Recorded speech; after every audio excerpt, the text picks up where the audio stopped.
Breaking news, Faisalabad, the continuous increase in petrol prices has caused serious concern among the public. Senior lawyer Ghulaam Hussain Shahid, Advocate High Court, has demanded that the government provide immediate relief to the people. Speaking on Act News channel, the senior member of the Faisalabad bar said that the people of Pakistan are already suffering from severe inflation and it has become extremely difficult for them to manage their daily lives.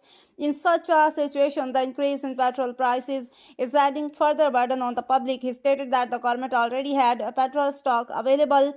Therefore, the prices should not have been increased during the holy month of Ramadan so that people could receive some relief ahead of Eid. Ghulaam Hussain Shahid further said that when petrol prices increase, it not only affects transportation but also raises the prices of food and other essential commodities, directly impacting the lives of ordinary citizens. He urged the government to take immediate steps to provide relief to the public.